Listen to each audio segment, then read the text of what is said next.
Welcome to A Canadian Investing in the U.S., a podcast and YouTube channel focused on Canadians buying real estate with host Glenn Sutherland. Welcome to a new episode of A Canadian Investing in the U.S. This week, my guest is Gibrian Malicki-Sanchez. Gibrian, you want to start off by giving everybody a bit of an intro to yourself? Yeah, thanks for having me on, Glenn. You're welcome. So I was one of your students, and I came to you as a lawyer. I'm in my 10th year of practice, and I'm here in Mississauga, Ontario. So I have experience doing law and real estate, contracts, landlord-tenant, and litigation. I'm married. I've got 2 children. When I started your course, my daughter was 9 months old, so I went on paternity leave. Yeah. So I was at home, and that was back in 2021. So in the middle of COVID. So you're doing your coaching program online, which was really convenient for me because every morning I could meet with you, and you probably recall that I had my baby on my lap as I was taking notes. Which is great. Yeah. So, that was a very good experience for me, and I learned a lot from your coaching program, and obviously it got me started with investing in the US. Yeah, awesome. I appreciate that. So maybe let's tell everybody a little bit of the story about what you've been doing there with the investing in the US. Okay. Well, I ended up in Dayton, Ohio. I purchased a duplex a few months ago in July of 2024. And it was a bit of a journey to get there. And, when I started listening to your podcasts, I liked hearing stories about people who did it for the first time, just to see if it was relatable. So I wanted to get to investing in the United States. I just saw that the prices were so much better than here in Canada. So I could actually put some money down and start getting some income properties. But the barrier was not knowing what to do. I asked my financial advisor what he thought about it. He said, you got to learn. But where? I don't know.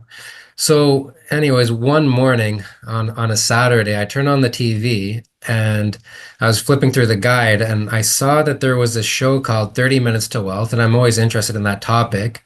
And it was on CHCH. Yeah. Yeah. And it was a show hosted by Carmen and Jordan Compagnaro, I think it was. And you were the guest.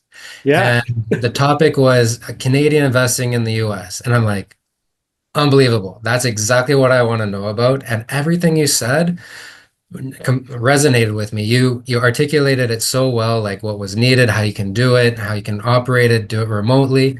I'm like, amazing. So I heard that you had a podcast. I started listening to your podcast, and then I wanted to get serious with it. So I was chatting with people about it. One of my cousin's friends was also very interested in it, and she's like, oh, I reached out to Glenn. He has a coaching program. I signed up. I'm like, I'm going to sign up too. So that's what I did. And in your program, you showed us how to get set up in the United States with a corporation, a partnership, so we could buy properties safely. So a couple of weeks into it, I applied for my ITIN, my income tax identification number. And then I also applied for, I set up a corporation in Alabama. And so I got my employment identification number there, my EIN. And those are both important to have for, lending approvals, credit cards, which I also set up. I have an agent down there. You gave me an excellent contact for that. So that's where my mailing address is. So I was able to set these things up down there. And based on your story, I was looking at 2 markets, the Alabama market and the Ohio market. So I got a permission to operate in Ohio as well. Yeah, I was going to ask you how you went about that, because sometimes people sometimes they cancel the corp, sometimes they just get the different permission to operate in a different state, different ways to do it. Yeah. Okay. Yeah. Thank you. You're welcome. Yeah. So I started off looking in Alabama in Huntsville, which I believe is where you first started. That's where I started too. Yeah. Yeah. So the market prices there went up quite a bit since you first bought and when I was trying to get in. So then I started to look in Ohio, particularly in Toledo and Dayton, and the prices there were much better. And I was following your strategies, and then I to evaluate the properties. Um, and then I also had to focus on a strategy because you taught us so many strategies, great strategies like, the burrs, wholesaling, a lot of things that actually kind of took a lot more time, but you also taught us turnkey strategies. And for me, like I've got And two all the buying from the children. bank, buying from the wholesalers, lease options, sub twos, wraps. Oh, anyway, continue. So many options. Yeah, But the idea was for my first property, I had to focus on a strategy that suited me. yeah. And, as a full-time lawyer and a full-time parent, I have very little time for something else, Oh, right? yeah, for sure. Um, so buying a turnkey tenanted property just sounded like it suited my schedule. And that's what I wanted to do. So I focused on that and it was like, well, what's the price range now that I need to get in on it? I know that you do burrs and you offer or you have those properties for sale at great prices. But with the lender that I went with or my broker, I couldn't get a mortgage for that low. So, I tried to find other people to invest with me. I tried to do pitches at my networking group and try to get other friends to do it. But I couldn't really get any traction with that. So I needed to get, lending in the price range which I wanted, which was about, somewhere between 110 to $145,000, that range. Yeah. And so a duplex was a good option for that because following the 1% rule, Yeah. the numbers just worked. Yeah.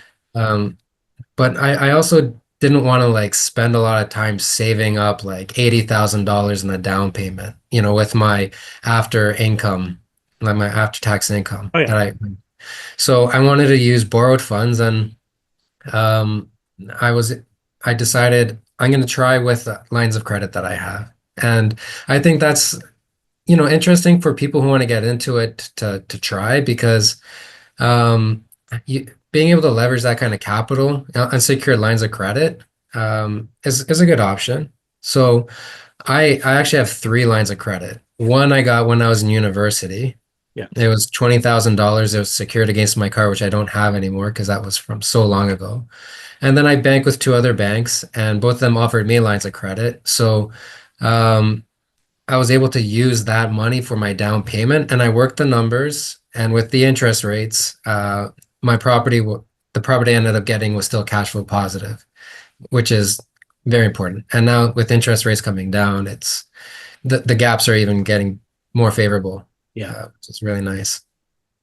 I have a question about that. So, I mean, maybe I'm sidelining you a little bit or going a little bit on a different path, but using a home equity line of credit in Canada to invest in properties in the United States, when you have payments on your home equity line of credit in Canada, but you're getting money paid to you in the US, do you transfer money every month to make the payments, or do you have like sort of a how do you go about doing that to make the payments? Hello, everybody. Thanks for listening to the podcast.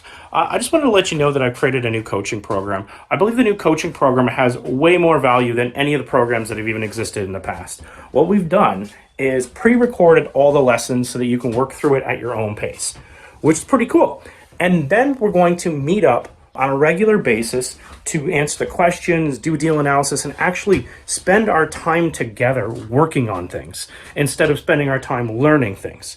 I think this will make a seamless transition to buying in the United States and will help you solve a lot of your problems. If this is of interest to you, go to glensutherland.com/coaching.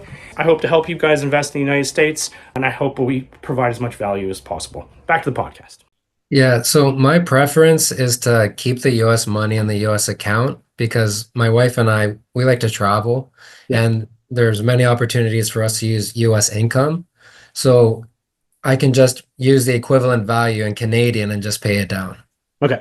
Yeah. And I'm not using my home equity line of credit. I don't want to put my home into the business. So these are all unsecured. Okay. That makes sense. Yeah, sorry, just a little bit. It's one of those questions people have because it's always one of the intricacies that people don't think of. Yeah, I know. You have to account for the conversion and sending it over. So that's my preferred strategy. I just want to keep Yeah, it nice and easy and cost effective. I get it. Agreed. So yeah, you know, man, like I have a property manager down there and I do have an agent, and it's good because I don't have to visit the property. I could do everything sight unseen, and it was good going through the process. There are a couple of things I didn't expect. So one, first of all, my lender was fantastic, super helpful. I made offers on about six different properties that I didn't get because I wasn't paying cash or for whatever reason, and I was always getting the approval letter within like 24 hours. My lender was extremely responsive. Let's do it. Um, and then, yeah, my lender helped me get the approval. Very easy, streamlined process online. Good checklist, great check-ins, very communicative. So highly recommended, but I don't think I should be name dropping anybody on this podcast. Yeah. You obviously have these referrals in your course, which I highly recommend your course. Thank you. Yeah, and then it was supposed to be the day of closing, and they wanted me to sign with a notary in the United States. Hey, Gabriel, you just mentioned a couple of links that I actually have available for people who wanted to get that free information. So if you want a Canadian investing in the USA.com/lending, and that will give you a list of lenders that you could use for your lending. Also, a Canadian investing in the USA.com/notary, and that'll give you like has a video and tells you like I think a 6 or 7 different ways of how Canadians can do notary in the United States, which many of them don't involve actually having to go to the United States. Um, so maybe that's helpful. I thought I could do it, remotely. But I took a nice little trip down to Niagara Falls, which isn't too far from Mississauga, and there was a little hiccup with my corporation and my partnership, because when I first started, I had two partners with me. Wow, right. Oh, so they were Great. named on the documents. Yeah, they're great people. Still have a great relationship with them today. And the thing is, they didn't want to pursue investing in the US anymore. So I was basically doing it myself. Right. And I had tried to restructure my partnership months prior to purchasing. And they said that it was done, but it wasn't, like there was just a mistake on it. So I'm supposed to meet with my notary, and then the lender tells my broker, "Oh, you just got to clarify some things here." So I had to get some documents signed. I sent them to my partners. They signed off on it the day of, but the meeting was at 1 p.m. and I'm sitting on the Canadian side, and I couldn't get these things done on time. So my notary had to basically cancel, and then a new notary had to come in, which my agent arranged, which was nice. And so everything was signed and approved. Again, my broker was fantastic, facilitating everything. And then, yep, I met with my notary at 4 p.m. at the Starbucks in Niagara Falls, Buffalo, which I think probably you've been. I could just picture myself going there. I don't I've know been if to a you, lot of places down there. Yeah. yeah. So that was a cool experience. The notary was great.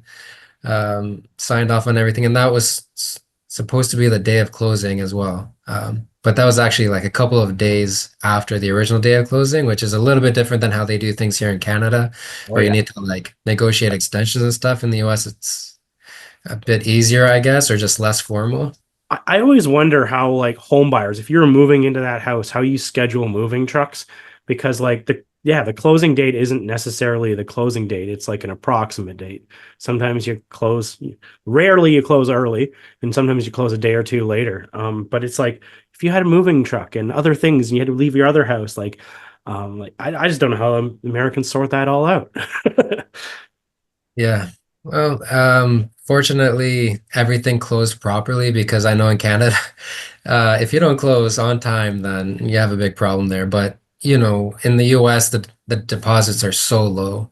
And yeah, it was sort of a hiccup on my end to delay, but honestly, I wasn't held accountable at all, right? We just moved the closing date and we closed, and everybody was just fine. So yeah, that was a really cool experience, doing doing that closing in the US like that. Well, that's great. A lot easier than I thought, to be honest with you, Glenn. The thing is, it's like everything was organized. You showed me how to put all my documents in separate folders and subfolders so that, write down systems. That was so key. So whenever I'm talking to the banks or the money exchange or anybody, it's just like, okay, I got everything right here. So it's just Well, that's on my ideal, right? fingertip. Because like, especially with lenders, if they're waiting on you, it's just stuff doesn't get done. And lenders themselves, like as a general statement, are slow. So it's like I always want to ball. I always think of it like tennis. I always want to bounce the ball back in their court as fast as I can. So I prepare what I know what documents they're going to ask for ahead of time, and then just be ready. And honestly, sometimes they're just shocked. You're like, how did you give that to me? Like I sent an email, boom, right back because I'm like. Because I already created a folder with all the stuff you're going to give, but typically I usually wait until they ask for it because if you give them too much, then it depends on the lender. Some of them are really organized and it works really well. And some of them, it just like they ask for it again later anyway. And you're like, because they weren't ready for it or whatever. So, yeah. Yeah, and it's good going through the approval process a few times when like you're trying to purchase because you send in the offer, but you don't want to like wait, right? You want to have everything all lined up and ready to go. So yeah, organization's key, systems is key. Yeah. Yeah, So when absolutely. you're doing like buying all this stuff, even if you haven't yet, you still like it's still probably pretty fresh. Like, have you went through and just created new systems like about what you're going to do? Like if you buy your second one, like any emails, anything that came up, and just sort of keep track of it, so that the next time they have the same thing, or you're just using the sort of the templates from the course on the closing checklist and stuff like that. Yeah, the course, it stands the test of time. And you know what? There's a lot of similarities between the way you organize it and the way I practice law anyway. Okay, good. Uh, That's a good sign. so yeah, and yeah, so there's no real extra tips to Yeah, you on how I improve the system because again, you have it all laid out in different folders and it's just very easy to organize that at your fingertips. And the important thing is like for my wife to be able to access everything if anything happens to me. So she'll know all my contacts, right? So I've got a spreadsheet for that with all their contact information. And then just like the step by step, like literally a to-do list of what you do when you want to buy a property, but then also like what happens when you're managing the property. So where's my bank account, right? So I've got the U.S. bank account, I've got the U.S. credit card, and then yeah, how do we do the transfers in between, like the wire number information, all that. yeah. No, that's key. That's what I popped in my head years ago too, because I was like, what happens to me? What happens if something happens to me, like to this business? And the way I used to do it, like 5, 6 years ago, was a little bit more complicated than it is now. Where because I had lines of credit in Canada, I had money coming back and forth each month, and I would just I don't. You're probably thinking, oh, you're gonna get ruined with those exchange fees, but it was just the cost of doing business, right? And that's how I was doing it because it was and until you built the company up, I needed the money to pay off the lines of credit, right? And so now that I don't have those lines of credit anymore. I paid all them off in Canada, and not even an issue, right? So I moved everything to the US. Yeah, and it's incredible what you've been able to accomplish, Glenn. Like you're truly an inspiration of a Canadian. Like just hearing your story, starting in Canada and then getting into the US, and then me following your footsteps and just seeing where you've taken it is fantastic. And you keep on learning, you keep on networking, and you keep on educating and giving back. And it's so helpful for anybody else who wants to do what you're doing, just to help us plan for our retirements or just increase our incomes because we can only earn so much at our job, right? Like Yeah. that was Yeah. another way of supplementing income. And to that effect, like your conference, you held a conference recently, Yeah. which was very informative. Your guest speakers were all fantastic, great selection. You were at this year's one or last year's one? This one, Okay. Yeah. Yeah. Yeah. No, yeah, I intentionally picked speakers that I knew were gonna just like lay it out on the line, like everything they do, instead of picking people who were like the big names that might be holding their cards tighter. I wanted mhm. people I knew that were like really good sharers. Yeah, so it's great hearing the story from like Sohail and Carmi and how they like again took your course and then I think it was Sohail quit his job and then they just started buying and renovating properties and then they 10x'd. Yeah, and then you're hearing from like Dahlia and from Streetwise Capital and how amazing the American mortgage approval system is. Like how you can get lending not based on income, because like obviously we don't use US income, but like on cash flow on the property. Yeah, And it's they're like commercial lending. It's so much easier to work with. yeah. And the terms of the mortgages are so much better because you can have it for like a 30-year term or sometimes even longer. But it was just great hearing her talking about that. And then obviously Chris, the Canadian accountant, like Oh, yeah. him talking about the corporate structures and the flow of income across the border, great strategies. Um, He always I- has so much information, though. It's like by the time you're done listening to him, you're like, I'm just gonna hire him. there's so much here. 100%. Yeah. And then Um, Maimoni, like her estate planning, oh yeah. that really resonated with me on how I can do a transfer of wealth through the generation because that could be tricky between the US and Canada with the US's enormous estate tax. Massive. So that's a really good idea. And then obviously like Matt and Lori with their arbitrage plan, so enlightening. Oh yeah, they were great. And then obviously Zach Beach with smart real estate and his like zero money down purchases, fantastic. Just Yeah. absolutely fascinating stuff. And I know you had most of them on as guests, so people are probably familiar with their episodes. Yeah. Yeah, great presenters. And the other thing I really liked about your conference, Glenn, Yeah. was just there were so many smart and engaged people who are motivated to buy. Like I talk to my friends, like and family, I'm like, oh, U.S. real estate, this is good stuff. They're like, It's sort of like a bit of a pipe dream. But they're like, oh, do you invest in the U.S.? I'm like, yes. And it's just like these Yeah. are my people. I Yeah. just loved chatting with like-minded individuals, and it was a great group. And you have quite the following. Yeah, I honestly found that the same thing, that group was really good. Like, and no offense to anyone who was there the first year, but I think every year it's there. It got better. This year, like there was a lot of people even on having like just side conversations. I walk by and hear them, and they're sharing and teaching and talking about answering questions. Right, like it's good networking to go with it. I think I want to do something. I think on the next conference where there's like an evening thing as well, like just like we did like the lunch with that, or maybe like a dinner or something, or so we can just keep going. Yeah, like I met Betty and Deanna and Curtis, and we exchanged like I exchanged contact info with Curtis, and it's just like it's just really nice to hear their stories and what they want to do because again, there's so many options, and people just want to hear like, oh, have you done it? What's it like being on the other side? And it's like it's actually not that bad. It's what you want to do, and so long as you stay focused and you have a plan and you stick with it and it works for you, there's a lot of options. I like that. I like that way you worded that.